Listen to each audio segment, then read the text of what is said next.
Nice profile.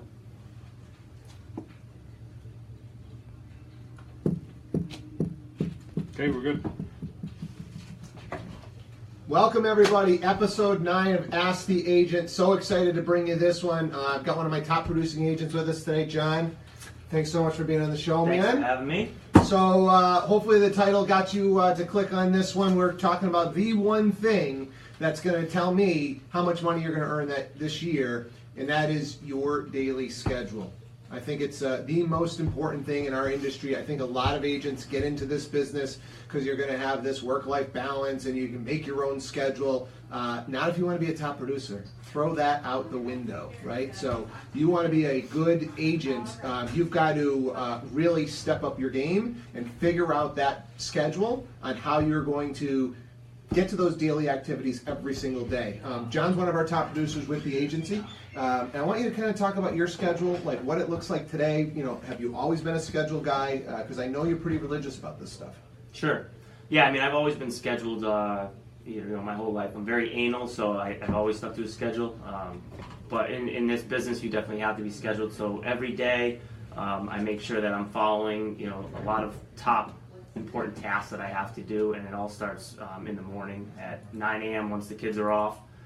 That's when my morning starts. I'm up a lot earlier getting them going, but 9 a.m. is when I start my phone calls, and I'm religious about that every single morning. Cool. So good start to your morning. What's your middle of your day look like? Middle of the day, after I've hit the phone calls, it goes into marketing. Okay. Just general marketing that I have going on, and then also after the marketing, I hit any clients that I have, whether they're buyers or they're sellers. I'm working for my buyers and sellers. Okay. And then you're trying to keep your afternoon open for appointments? And then appointments would come later on, usually in the afternoon from like 3 to 7 o'clock. Okay. As appointments, yeah. So, I mean, I think the real key thing is that he's got those time-blocked periods, right? And so some people are probably even earlier, and maybe some people are starting their morning later. I personally think 9 o'clock is about as late as you can start those critical hours of the day. And the most critical thing being power hour, right? You've got to prospect every single day. I think that's the one thing that most agents will let slip, and that you do this roller coaster ride of ups and downs, right? So I'm really, really busy. I've got 10 transactions under agreement, and now what gets cut out is that prospecting every single morning, right? Sure. You start that cycle, and there's a circus, and you're running all over the place, and that's the one thing that gets cut out, right? So, and I think some people are going to start earlier. Personally, myself, 9 o'clock's not early enough for me. I'm trying to get up. I'm a 4:30 guy. I actually am a participant in a great group of 5 a.m. East Coast call with some top producing agents across the country. That really it's a 5-minute call, brings some real value to that stuff and to you. To start your day off right. And then I've got some quiet time before my kids are even up and about. So my guys are usually up by 6 o'clock, 6:15 the latest. So if I'm up at 4:30, I got an hour and a half to an hour and 45 minutes of me time where I'm going to work on my MVPs and my most valuable priorities. And I'm going to try and have 3 of them. If you can get a good night's sleep, right, and now you can attack those things with a nice fresh brain early, not trying to do emails, text messages, tedious stuff that you can do later in the day when maybe your brain is a little bit fried and you're just trying to crank through some stuff. But don't be doing your most valuable stuff later in the day. So at least you're doing that prospecting hour, one of the most important tasks that any agent could do early, right? Yep, I've seen that. If you don't get to that prospecting early, there's always something that comes up, during the day that it's always going to throw you off. Yeah, forget it. I mean, in this business, who knows what's going to happen? By 11 o'clock, the day could be unwinding on you. So if those 2 hours don't happen early, I think those prospecting hours, you could be really in some trouble. So I wanted to kind of lay out a few different schedules that we look at, whether you're brand new, just got your license versus you're new. Hey, I've done 5 to maybe 10 deals max, or hey, I'm an experienced agent. What should those schedules look like, right? So when you're first getting into the business, it's got to be heavily towards learning. So maybe the first few hours of your day, you're on Facebook groups, learning what other people are doing for marketing. You're, reading real estate books. You are in some sort of a coaching program, and you're taking the training that they provide.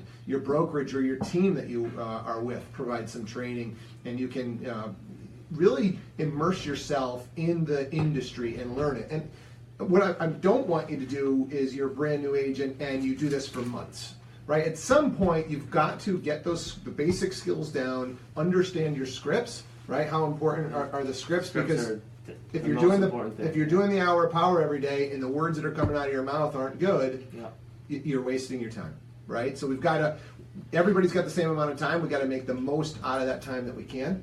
So you're a brand new agent, spend a little bit more time on the learning, have some prospecting in there. You've got to start to talk to some people and have some failures and a little bit of time at the end of the day for some appointments.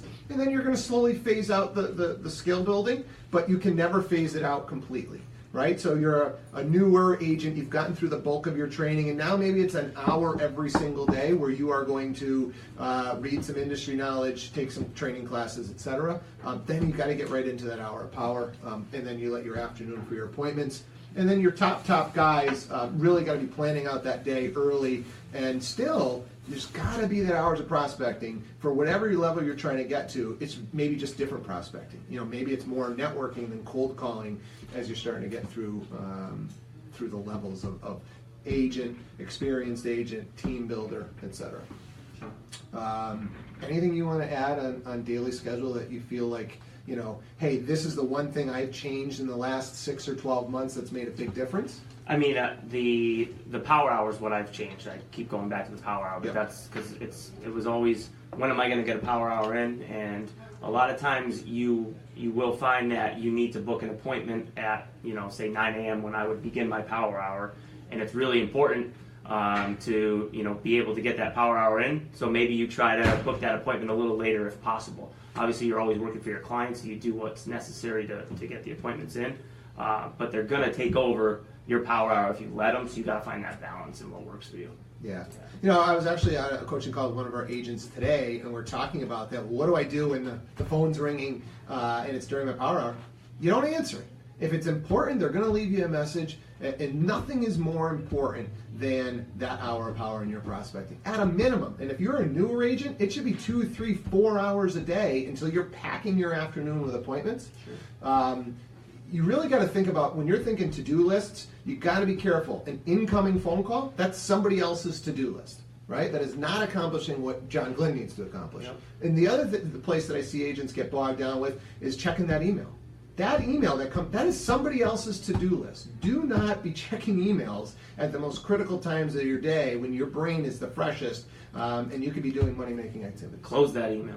Close that email. Close it completely. Yeah, there's a little service out there called Pause for Gmail.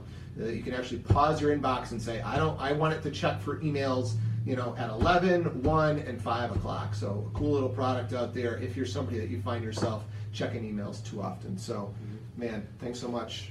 Good little show. Thank you for having me on the show. You bet. You bet. Guys, take care of that daily schedule. I guarantee you the earnings will go up. Thanks for joining. We'll see you next week, episode 10.